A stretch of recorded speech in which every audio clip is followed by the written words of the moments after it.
नमस्कार, मैं हूं ब्रजेश चौक से और आप देख रहे हैं हमारा खास कार्यक्रम सत्ता का महासंग्राम। जी हां, 2024 के रण में तीसरे चरण की तैयारी जोरों पर है।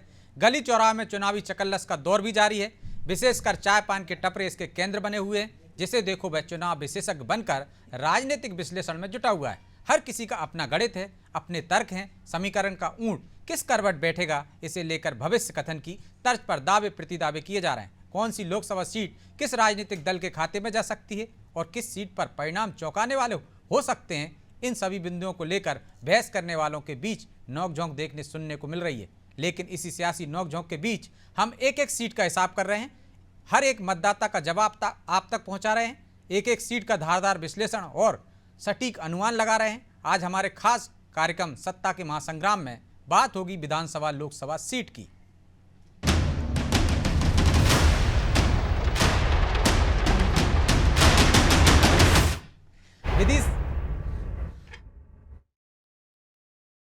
विदिशा लोकसभा सीट यह वो सीट है जिसे बीजेपी की विजय धरोहर के रूप में पहचान मिली हुई है।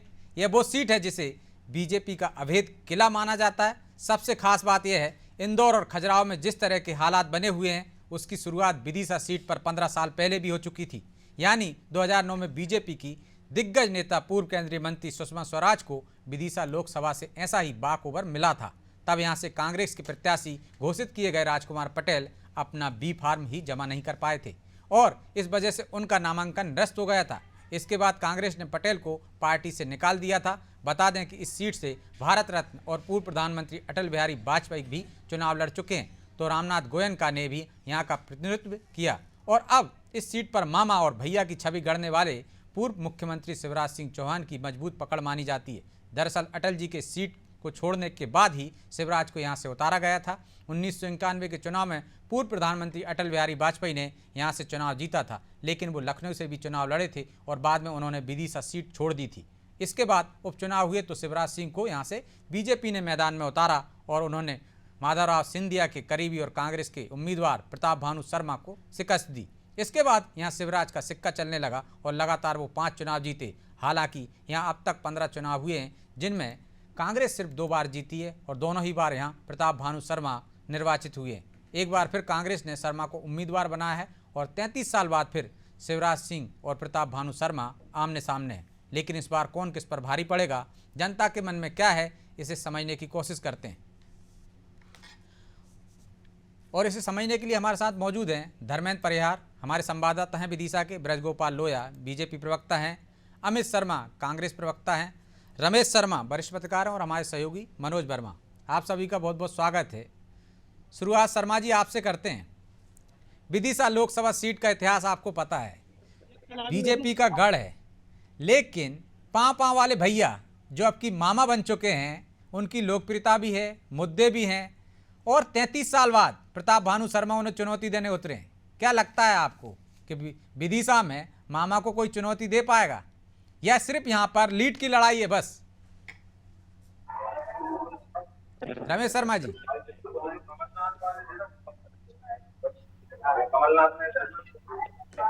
आपकी आवाज नहीं आ रही।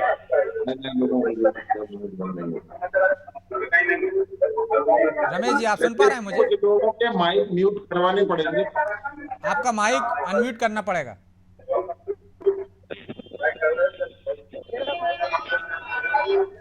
शर्मा जी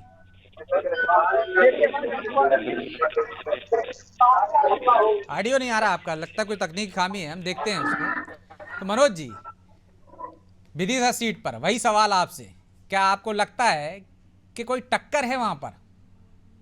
देखिए, मौजूदा परिस्थितियों में तो ब्रजेश जी ऐसा साफ तौर पर दिखाई नहीं देता है। पिछले चुनाव की बात करें, अगर विधानसभा चुनाव की हम बात करें तो 8 में से 7 सीटें बीजेपी के पास है। एकमात्र सिलवानी सीट जो है वो कांग्रेस के खाते में गई है। इसके अलावा बात करें तो पिछली बार रमाकांत भार्गव 5 लाख से ज़्यादा वोटों से चुनाव जीते थे। और कांग्रेस के साथ दिक्कत ये है कि प्रताप भानु शर्मा निस्संदेह की एक अच्छे नेता हैं, लेकिन 33 साल पहले वो चुनाव लड़े थे और इसके बाद इलेक्टोरल पॉलिटिक्स से उनका सीधा कोई सरोकार रहा नहीं था। बिल्कुल। 2 चुनाव जब वो जीतने का 2 चुनाव जब हार गए थे तो सीधा संपर्क जनता से रहा नहीं है। शिवराज की बात करें तो हम 5 बार सांसद है। इसके बाद जब वो मुख्यमंत्री रहे तब भी उनका विदिशा प्रेम हमने देखा है कि हर कभी जब खबर आती थी कि वो विदिशा में है बाढ़ वाले गणेश में पूजा कर रहे हैं, या वहाँ की जो बच्चियाँ उन्होंने गोद ली थी, अनाथ बच्चियाँ, उनकी शादी समारोह से ऐसे तमाम सारे कार्यक्रम वो विदिशा में करते रहे हैं। तो जो आपने सवाल किया, तो निश्चित तौर पर कि 2-3 सीटें ऐसी हैं मध्य प्रदेश में जहाँ केवल मार्जिन बढ़ाने की लड़ाई है। उनमें एक इंदौर है, जो अक्षय कांति बम ने जिस प्रकार हमने देखा बम फोड़ा है। एक खजुराहो है, जहाँ जिस प्रकार समाजवादी पार्टी ने खाते में सीट ली थी। पिछली बार भी बीडी शर्मा बड़ी लीड से जीते थे, जबकि उनको केवल 12 दिन मिले थे, और इस बार 8 सीटें वहाँ की बीजेपी ने जीती है। और विदिशा संसदीय क्षेत्र है, जहाँ की रमाकांत भार्गव जैसे अननोन आदमी जब 5.5 लाख वोटों के आसपास से जीत सकते हैं, तो जाहिर सी बात है कि शिवराज सिंह चौहान के अपने एक लोकप्रियता पाँव वाले भैया और लाडली बहना स्कीम जो गेम चेंजर साबित हुई मध्य प्रदेश में, जिसने सारे कयास झुटलाते हुए बीजेपी को जीत दिलाई थी। ऐसे में वो लाडली बहन है, क्योंकि हम जो फोटो आ रहे हैं वहाँ से चित्र देखते हैं कि महिला उनको कोई गेहूं की पोटली दे रही है, भाई बच्चियाँ उनको गुल्लक दे रही है। जो छोटे मोटे काम करके जो 100-200 रुपये रोज कमाने वाले मोची हैं, ठेला लगाने वाले लोग अपने पास से उनको पैसा दे रहे हैं।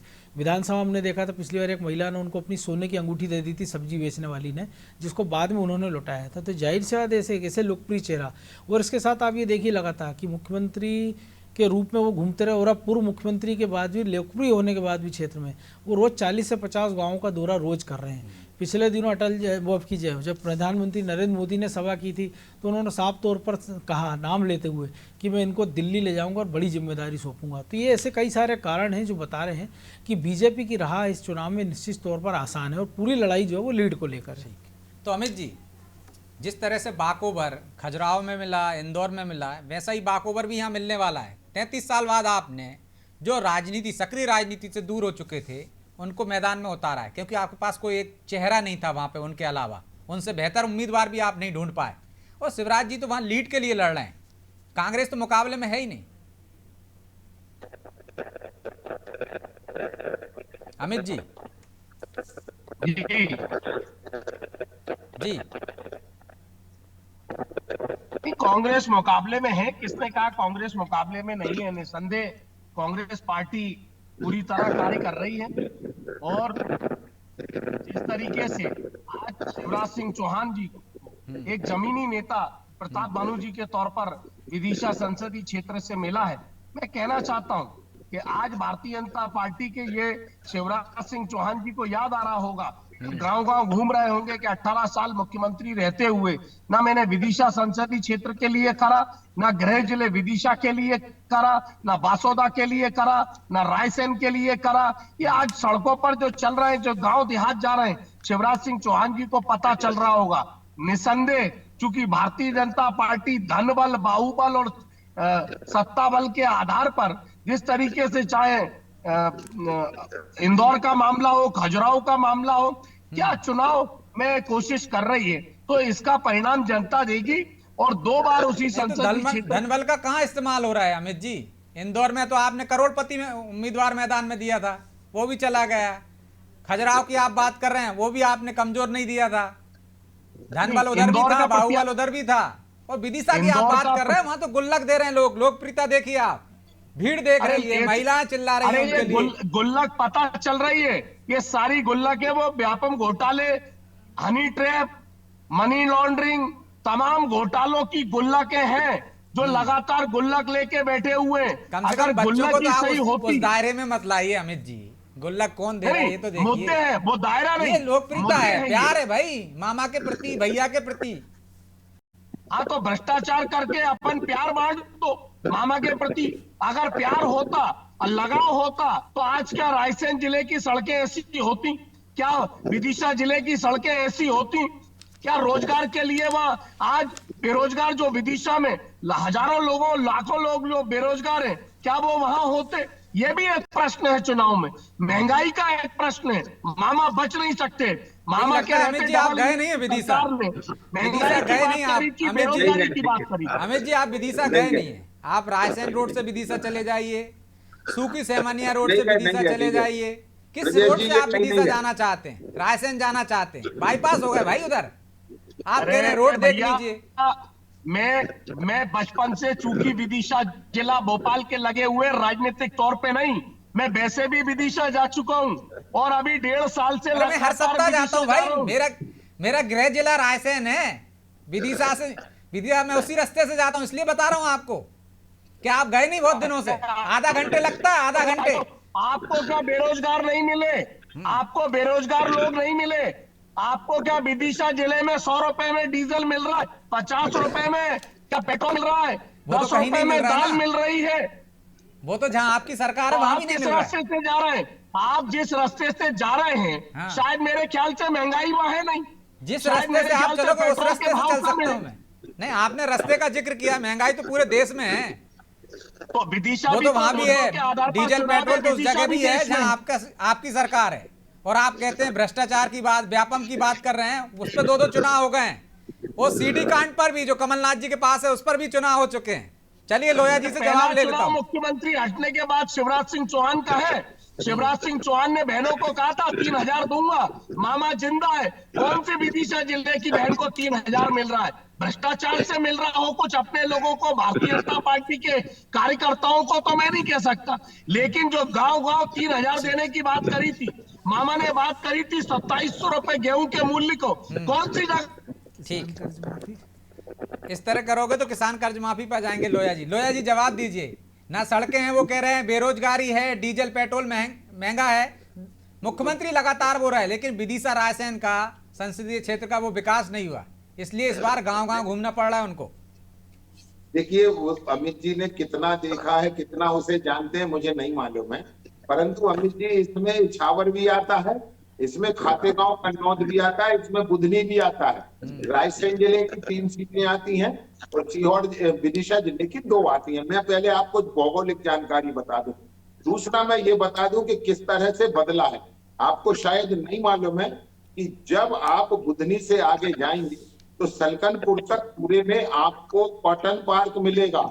वहां बड़ी बड़ी कंपनियां वहां पहुंची हैं और 30,000 लोगों को रोजगार दे रही। मैं आपको कुछ जानकारी दे देता हूं, आगे काम आएंगे। जो हमारा मंडीदीप औद्योगिक क्षेत्र था वो बढ़कर 4 गुना हो गया है। खैर, गौहरगंज से लगाकर भोपाल तक जुड़ने का काम उसने किया है। वहां प्लास्टिक पार्क भी बन गया है। ये भी आपको जानकारी मैं बता दूं। एक और बात जो खास मैं कहना चाहता हूं, ये वो संसदीय क्षेत्र है जिस संसदीय क्षेत्र की दम से भारत 157 देशों तक बासमती चावल भेज पा रहा है। भारत 140 देशों तक गेहूं का निर्यात कर पा रहा है। और इस क्षेत्र ने जो तरक्की की है उसमें इसमें दो मत नहीं है कि भारतीय जनता पार्टी की सरकारों में देश भर में और प्रदेश में तरक्की हुई है। परंतु शिवराज जी का विशेष प्रयास था, इस तरह रायसेन, सीहोर और विदिशा बदला है। और विदिशा किस तरह बदला है, किस तरह सागर से सीधा कनेक्ट हुआ है। हमारा रायसेन जिला किस तरह NH से कनेक्ट होकर 4 लेन हुआ है। और अभी आपको अमित जी शायद नहीं मालूम होगा, केवल 4-5 साल पहले 150 किलोमीटर में 5 घंटे लगते थे, आजकल 1.25-2 घंटे लग रहे हैं। तो सब बढ़ा है, सब बेहतर हुआ है। और एक बात और बता दूं, जो प्रताप भानु जी हैं 4-5 साल पहले नहीं, दिग्विजय सिंह शासन काल में, लोया जी थोड़ा करेक्शन कर दूं, दिग्विजय सिंह शासन काल में सागर जाने में इसी रास्ते से पूरा दिन लग जाता था। पूरा दिन में, पूरे दिन बाद भी आप सुरक्षित पहुंचेंगे या नहीं पहुंचेंगे भोपाल से सागर कोई नहीं बता सकता था। परंतु केवल कनेक्टिविटी नहीं बढ़ी प्रदेश की। एक बात और मैं बताऊं, शिवराज जी के प्रयास से यहाँ सिंचाई का जो रकबा बढ़ा है और उस सिंचाई के रकबे ने किस तरह किसानों को 3 फसल पैदा करने की क्षमता दी है। यहाँ 15 वर्ष पहले कोई नहीं जानता था कि धान किस तरह खेती होती है, मूंग की किस तरह खेती होती है। परंतु धान और मूंग का गढ़ अगर बना है विदिशा संसदीय क्षेत्र, तो वो माननीय शिवराज जी का विशेष प्रयास है। एक बात और कहना चाहूंगा, प्रताप भानु जी निश्चित बेहतर नेता है, मगर 44 वर्ष पहले वो पहली बार 80 में सांसद थे, तब परिवर्तन की लहर चल रही थी। फिर 1984 में आपको ताज्जुब होगा जब देश भर में लोग लाखों वोटों से चुनाव जीत रहे थे, इंदिरा गांधी की जो हत्या हुई उसके बाद। परंतु अकेले प्रताप भानु जी थे जो 5,500 मतों से चुनाव जीते थे। तो ये समय इतना बदला है कि आज वहां शिवराज जी, मैं समझता हूं लगभग कि वहां 10 लाख से ज्यादा वोटों से चुनाव जीतने जा रहे हैं। और जो एक विधानसभा सीट आपने कही थी कि हम सिलवानी की आपने बात की कि हम हारे थे, परंतु 2019 में भी सिलवानी विधानसभा में हम 68,000 वोटों से चुनाव जीते थे। और इस बार लगभग संभावित है 1 लाख से ज्यादा वोटों से सिलवानी विधानसभा भी जीतने शिवराज जी जा रहे हैं। तो देखिए, एक तो भारतीय जनता पार्टी, माननीय नरेंद्र मोदी और शिवराज जी जितना बड़ा उम्मीदवार जिन्होंने उस क्षेत्र के लिए बहुत किया है। मुझे नहीं लगता है कि कहीं कोई टक्कर में, न वहां कांग्रेस टक्कर में, न माननीय प्रताप भानु जी टक्कर में। प्रताप भानु जी तो आपके हमारे साथ डिबेट में भी रहते हैं, परंतु मैंने उन्हें फोन करके कहा था कि मैंने भाई साहब क्यों लड़ रहे हैं, उन्होंने कहा यार मजबूरी है इसलिए मुझे लड़ना पड़ेगा। बाकी देखिए परिणाम तो प्रताप भानु शर्मा जी को भी मालूम है और कांग्रेस पार्टी को भी मालूम है। तो रमेश शर्मा जी, निश्चित तौर पर विदिशा में तमाम मुद्दे शिवराज जी के आगे गौण हैं, चाहे उनकी लोकप्रियता को देख लीजिए, और 33 साल पहले जब प्रताप भानु शर्मा लड़े थे तब से तो बेतवा में बहुत सारा पानी बह गया। अब क्या आपको लगता है कि कांग्रेस वहां मुकाबला कर पाएगी सिर्फ सिलवानी सीट के भरोसे? वहां भी लोया जी कह रहे हैं लीड लेंगे।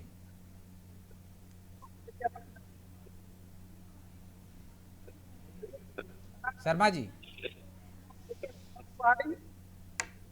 जी शर्मा जी, आपको हाँ रुक रुक कर आ रही है आपकी आवाज, आपकी तरफ से कुछ गड़बड़ी है।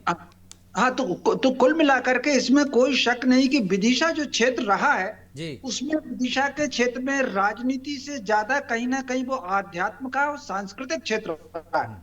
विदिशा वो क्षेत्र रहा है, इसका उल्लेख रामायण काल में मिलता है, इसका बिल्कुल। उल्लेख महाभारत काल में मिलता है, इसमें कोई शक नहीं। और पूज्य करपात्री जी महाराज रायसेन और विदिशा जिले के गांव गांव गए, उनकी शिष्य मंडली है। यही वजह है कि 1967 में भी शिव शर्मा जी को अगर जनसंघ ने बाहर से लाकर के खड़ा किया था तो वो बराबर जीतते रहे। तो कुल मिलाकर के वो जो 2 चुनाव 80 के 84 को छोड़ दीजिए, तो बाकी विदिशा से हमेशा आध्यात्म और संस्कृति का क्षेत्र रहा। शिवराज जी मुख्यमंत्री रहते हुए भी उन्होंने विदिशा रायसेन की यात्राएं नहीं छोड़ी और वो गांव गांव गए हैं। इसमें कोई शक नहीं कि प्रताप भानु जमीनी नेता हैं और कार्यकर्ता हैं और वो युवा कांग्रेस की राजनीति से कांग्रेस में सक्रिय है, उनका अपना एक नेटवर्क है। लेकिन फिर भी शिवराज जी का जो नेटवर्क है वो कई गुना ज्यादा है। और यदि मध्य प्रदेश की 29 सीटों में विदिशा में हार जीत का रिकॉर्ड ना बने तो मुझे कोई आश्चर्य नहीं होगा। लीड बहुत बढ़ सकती है शिवराज की जीत की, इसमें कोई शक नहीं कि चुनाव बहुत ज्यादा एक तरफा है। एक विदिशा के मामले में बहुत आश्चर्यजनक बात यह है, ये 4 जिलों में फैला हुआ है। नाम विदिशा जरूर है लेकिन विदिशा जिले की केवल 2 ही सीटें हैं, देवास जिले तक ये फैला हुआ है। तो ये जो पूरी पट्टी गई हुई है, ये बेतवा से लेकर के नर्मदा होते हुए खाते गांव तक की जो पूरी पट्टी गई है, इस पट्टी में महंगाई बेरोजगारी उतनी मायने नहीं रखती जितनी राष्ट्र संस्कृति मायने रखती है। आप ब्रजेश जी, आप तो रायसेन जिले के हैं, आप खुद अच्छी तरीके से जानते हैं। तो कहीं ना कहीं इस समय राष्ट्र और संस्कृति का जो प्रतीक है वो जिसके हाथ वो उसका प्रतीक भारतीय जनता पार्टी है।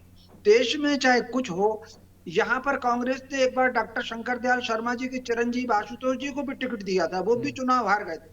कांग्रेस इसमें तमाम प्रयोग कर चुकी, लेकिन उसके बावजूद भी एक और बात, अगर शिवराज की जीत का आप रिकॉर्ड देखेंगे तो वो सदैव 50% से प्लस उनको हर चुनाव में वोट मिले। बिल्कुल। एक चुनाव में उमा भारती जी ने रघुनंदन शर्मा जी को खड़ा किया था, उनको 1 लाख के आसपास वोट मिले थे, तब भी भाजपा जीत गई थी।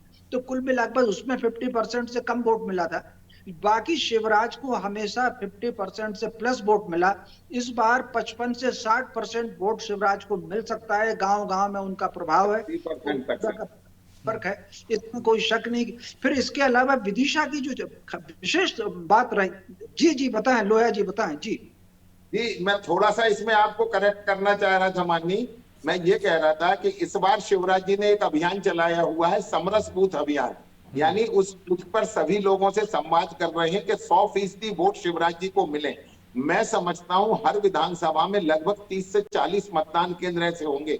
जैसे भोजपुर विधानसभा का सिर्फ एक मंडल है, बाड़ी मंडल, उस मंडल में अभी तक 19 गांव समरस बूथ हो चुके हैं और मुझे लगता है कि आने वाले दिनों में ये और बढ़ेंगे। तो एक अभिनव प्रयोग शिवराज जी वहां कर रहे हैं, इस समरस बूथ यानी सब गांव के लोग एक साथ बैठें और बैठकर के निर्णय लें कि पूरे के पूरे वोट हम एक ही पार्टी को और एक ही उम्मीदवार को देंगे, वो शिवराज जी को मिलने जा रहे हैं। तो एक अद्भुत चुनाव वहां हो रहा है। तो मेरा ये मानना है कि शायद देश में सर्वाधिक लीड पर जो सीटें होंगी उनमें से एक विदिशा हो। लेकिन रमेश शर्मा जी, एक और मेरा काउंटर सवाल है। एक अग्नि परीक्षा तो शिवराज जी के सामने भी हम देख रहे हैं कि 2 चरण के चुनाव में महिलाओं के वोट प्रतिशत में कमी आई है और सर्वाधिक लोकप्रिय शिवराज सिंह चौहान यदि हैं तो बहनों के बीच में हैं, भांजियों के बीच में हैं। तो इस बार ये भी देखना होगा कि विदिशा में महिलाओं के वोट प्रतिशत में इजाफा होता है या नहीं, या कमी रहती है वैसी, तो ये भी एक चुनौती है उनके लिए। देखिए, मुझे जो लग रहा है कम से कम विदिशा संसदीय क्षेत्र ऐसा है जिसमें चुनौतियां कम है, और वहां पर महिलाओं का वोट का प्रतिशत, क्योंकि देश भर में गिरावट है तो थोड़ी बहुत गिरावट हो सकती है, लेकिन महिलाओं के वोट के प्रतिशत में उतनी गिरावट विदिशा संसदीय क्षेत्र में नहीं होगी जितनी कि प्रदेश में दूसरे स्थानों पर है। उसका कारण यह है कि महिलाओं को अगर देखेंगे तो कहीं ना कहीं उनमें एक धार्मिक भाव होता है। तो ये जो पट्टी है, पूरी नर्मदा जी की पट्टी जो खाते गांव तक गई है, रायसेन जिले से शुरू होती है नर्मदा जी और खाते गांव तक, एक भी ऐसा घाट नहीं है जहाँ तीज त्योहार पर महिलाएं नहाने जाती हैं और वो घाट ना बने हो। तो नर्मदा जी के घाट जिस तरीके से बनवाए गए हैं, ऐसा कोई जिला रायसेन में, विदिशा में, और आप जाकर देखेंगे, चाहे बेतवा हो चाहे नर्मदा जी हो, हर अमास पूनों को वहां मेला जैसा माहौल रहता है। प्रतिशत जी, हर अमास पूनों को वहां पे, पूर्णिमा को, अमावस्या को मेला जैसा माहौल रहता है। तो धार्मिक नगरी, तो इन सब चीजों का लाभ जो है वो शिवराज को मिलेगा। मैं, जैसा कि मैंने कहा है, लीड का अंतर जो है अगर मध्य प्रदेश में सर्वाधिक विदिशा में हो जाएगा तो मुझे इस पर आश्चर्य नहीं होगा। इस समय वातावरण बहुत एक तरफा है विदिशा का। चलिए, तो हमारे साथ धर्मेंद्र परिहार भी हैं जो हमारे संवाददाता हैं विदिशा के, उनसे भी जमीनी हकीकत जान लेते हैं। धर्मेंद्र, कैसा माहौल है? कांग्रेस आपको मुकाबले में दिख रही है? क्योंकि बड़े नेता तो वहां जा नहीं रहे, प्रताप भानु शर्मा को अकेला छोड़ दिया किला लड़ाने के लिए। जी ब्रजेश जी, बिल्कुल जैसा कि आपने कहा, विदिशा संसदीय क्षेत्र में मुख्यमंत्री शिवराज सिंह चौहान जी मैदान में हैं और उनके विरोध में जो है प्रताप भानु शर्मा जी। तो प्रताप भानु शर्मा वास्तविकता में अकेले से पड़ गए हैं, इसमें कोई दो राय नहीं है। और ये जो चुनावी संग्राम है, ये हार और जीत का संग्राम नहीं है विदिशा संसदीय क्षेत्र का, ऐसा लोगों का कहना है। ये जो लड़ाई है केवल लीड की लड़ाई है, इसमें केवल अंतराल मायने रखता है। और मुद्दों की मैं बात करूं तो मुद्दों में यहाँ पर सड़क, शिक्षा, स्वास्थ्य, रोजगार जो मुख्य मुद्दे, बुनियादी मुद्दे होते हैं, उनमें बेरोजगारी का एक मुद्दा है जो ज्यादा हावी है। उसके अलावा सड़क और शिक्षा, स्वास्थ्य के बारे में काफी काम हो चुका है इस सरकार के दौरान। और विदिशा सीट तो स्वाभाविक रूप से 1991 से जो है वो ऐतिहासिक सीट रही है। विदिशा संसदीय क्षेत्र ने पूर्व प्रधानमंत्री अटल बिहारी वाजपेयी से लेकर पूर्व विदेश मंत्री सुषमा स्वराज यहाँ से, तो सिर्फ एक बेरोजगारी जो आप विदिशा का जिक्र कर रहे हो धर्मेंद्र, सिर्फ विदिशा का जिक्र कर रहे हो, बाकी पूरे संसदीय क्षेत्र में देखोगे तो शायद बेरोजगारी वहां मुद्दा नहीं रहेगा। अमित जी, अकेले हैं आपके प्रत्याशी, बाकी के बड़े नेता वहां पे दौरे पर नहीं जा रहे हैं, बस एक उम्मीदवार उतार दिया आपने का मुकाबला कर लीजिए शिवराज जी के सामने, इज्जत बची रहे कांग्रेस की। देखिए, आज बात इज्जत की नहीं है, आज जो भूखा पेट सो रहा है बात उसकी इज्जत की है।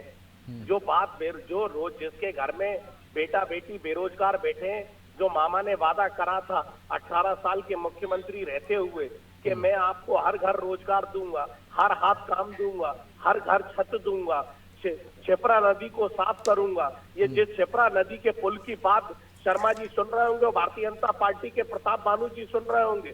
आज जो चाहे वो बासोदा के पुल की बात हो, चाहे शिवराज सिंह चौहान जी के विदिशा के पुल की बात हो, वो पूछिएगा किसने बनवाया है। ये कांग्रेस के, चाहे बासोदा के राम नारायण टेंगुरिया जी आज हमारे बीच नहीं है, उन्होंने वो ब्रिज बनवाया था।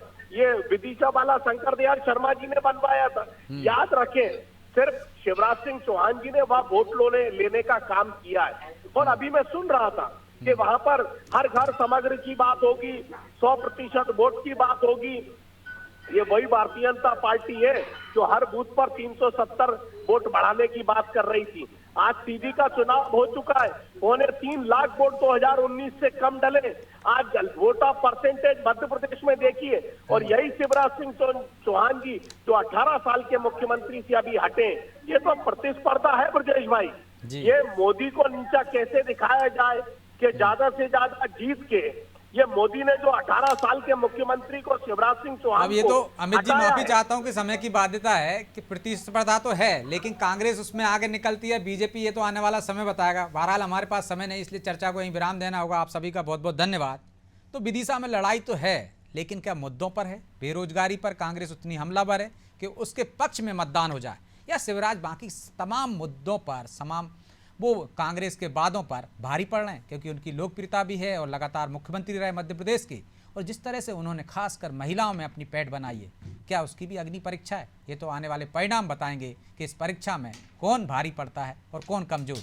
वाला सत्ता के महासंग्राम में इतना ही, मुझे दीजिए इजाजत और आप देखते रहिए अनाजी टीवी। नमस्कार।